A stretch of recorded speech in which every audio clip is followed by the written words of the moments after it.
પરિક્રમાનું આયોજન આ વર્ષે કરી શકાશે નહીં.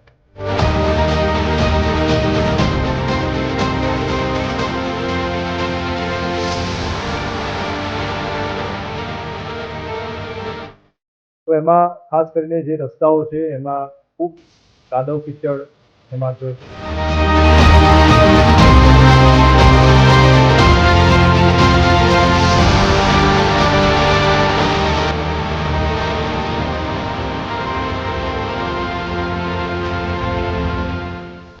નમસ્કાર દર્શક મિત્રો, જૂનાગઢમાં દર વર્ષે યોજાતી ગિરનારની લીલી પરિક્રમા આ વર્ષે કમોસમી વરસાદના કારણે મોકૂફ રાખવામાં આવી છે. લીલી પરિક્રમાનો 36 કિલોમીટરનો રૂટ કાદવ કિચડથી ભરાઈ ગયો છે, જેને કારણે તંત્ર અને સાધુ સંતોની બેઠકમાં સર્વસંમતિથી આ નિર્ણય લેવાયો છે. હવે માત્ર પ્રતિકાત્મક પરિક્રમા યોજાશે, જેમાં મર્યાદિત સંખ્યામાં સાધુ સંતો હશે. જૂનાગઢના ગિરનાર પર્વતના પરિક્રમા રૂટ પર ભારે વરસાદના કારણે કાદવ અને કીચડ જોવા મળી રહ્યા છે. રસ્તાઓ તૂટી ગયેલા છે અને ભારે વાહનો ફસાઈ જવાની સ્થિતિમાં છે. ભાવિક ભક્તોની સલામતી જોખમાય તેવી સ્થિતિ છે. તેના કારણે વહીવટી તંત્રએ લીલી પરિક્રમા મોકૂફ રાખવાનો નિર્ણય કર્યો છે. કલેક્ટર રણાવસિયાના જણાવ્યા પ્રમાણે સાધુ સંતોને સાથે રાખીને તંત્રના અધિકારીઓએ પરિક્રમાના રૂટનું નિરીક્ષણ કર્યું હતું. પરિક્રમાના 36 કિલોમીટરના રૂટ પર કાદવ કીચડ હોવાથી આ વર્ષની લીલી પરિક્રમા મોકૂફ રાખવામાં આવી છે. હવે માત્ર પ્રતિકાત્મક પરિક્રમા કરીને પરંપરા જાળવી રાખવાનો પ્રયાસ કરાશે. પ્રતિકાત્મક પરિક્રમામાં સાધુ સંતો અને તંત્રના અધિકારીઓ જોડાશે. 27 ઓક્ટોબરથી જે વરસાદ શરૂ થયો અને એના લીધે જે પરિસ્થિતિ નિર્માણ થઈ છે, તો એમાં ખાસ કરીને જે રસ્તાઓ છે એમાં ખૂબ કાદવ કીચડ જમા થયો છે. રસ્તાઓના ધોવાણ થયા છે, રસ્તાઓ તૂટ્યા છે.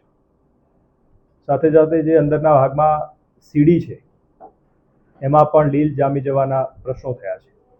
એટલે આવી પરિસ્થિતિમાં ખૂબ મોટી સંખ્યામાં જો પરિક્રમાર્થીઓ અંદર જાય તો લપસી પડવાના, ઈજા થવાના, ફેટલ એક્સિડન્ટ થવાના પણ પૂરેપૂરા ચાન્સ છે.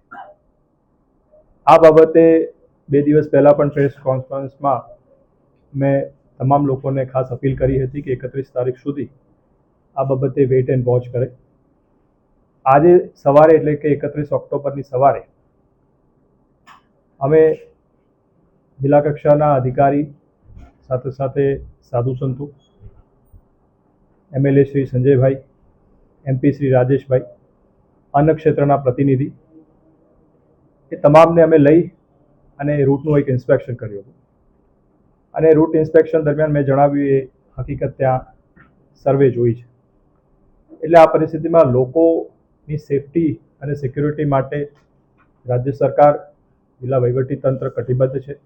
લોકોને કોઈ મુશ્કેલી ન સર્જાય એટલા માટે એક સર્વગ્રાહી અને એક મૂલ્યાંકન કરી અને આપસી સહમતિથી, તમામની સહમતિ સાથે એવો એક નિર્ણય કરવામાં આવ્યો કે આપણે જે દર વર્ષે લીલી પરિક્રમા યોજીએ છીએ એવી રીતે પરિક્રમાનું આયોજન આ વર્ષે કરી શકાશે નહીં.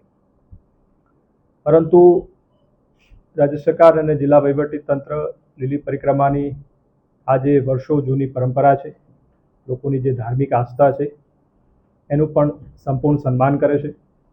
અને એ ધાર્મિક આસ્થાને ધ્યાને લઈ અને આ પરંપરા જે છે ન તૂટે એના માટે એક પ્રતીક સ્વરૂપે સાધુ સંતોના એક લિમિટેડ નંબર સાથે એમને લઈ જઈ અને આ પરંપરાને જાળવી રાખી અને પ્રતીક સ્વરૂપે એ પરિક્રમાનો જે રૂટ છે એમના દ્વારા એ પરિક્રમા કરવામાં આવશે અને પરંપરા. આમાં અત્યારે જે વાત કરી છે એ પ્રમાણે સાધુ સંતો જે છે એમને અમે જાણ કરી છે અને એમના તરફથી અમને આના માટે જરૂરી વિગત આપશે. અને આ જે લિમિટેડ નંબર ઓફ પીપલ જે અંદર જશે એમાં અમારી પોલીસની ટીમ, ફોરેસ્ટની ટીમ, SDRF સાથે સાથે જે ડોલીવાલા પણ અમે અમુક મોકલશું અને કોઈને અને હેલ્થની ટીમ પણ એમાં રહેશે.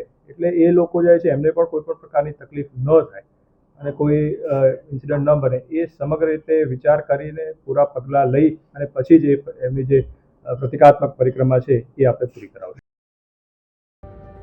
લીલી પરિક્રમાના રૂટમાં કાદવ અને ઠંડીના કારણે રાત્રિ રોકાણ કરનાર ભાવિકો માટે અગવડતા ઊભી થાય તેમ હતી. આ ઉપરાંત સૂકા લાકડાનો અભાવ હોવાથી ભોજન બનાવવામાં મુશ્કેલી પડી શકે તેમ છે. ભાવિકોની સલામતી અને સુવિધાને ધ્યાનમાં રાખીને નિર્ણય લેવામાં આવ્યો છે. તમને જણાવી દઈએ કે દર વર્ષે કારતક સુદ એકાદશીથી દેવ દિવાળી સુધી લીલી પરિક્રમા યોજાય છે. ભવનાથ મંદિરથી પરિક્રમા શરૂ કરવામાં આવે છે. લીલી પરિક્રમા 5 દિવસ ચાલે છે. પરિક્રમા માટે ગીરના જંગલનો માર્ગ 5 થી 7 દિવસ માટે શ્રદ્ધાળુઓ માટે ખુલ્લો મુકાય છે. પરિક્રમા 36 કિલોમીટર લાંબી હોય છે, જે પગપાળા પૂર્ણ કરવાની હોય છે. તો આવા જ વિડીયો જોવા માટે જોડાયેલા રહો બેનિફિટ ન્યૂઝ સાથે અને અમારી ચેનલને લાઇક અને સબસ્ક્રાઇબ કરવાનું ભૂલતા નહીં.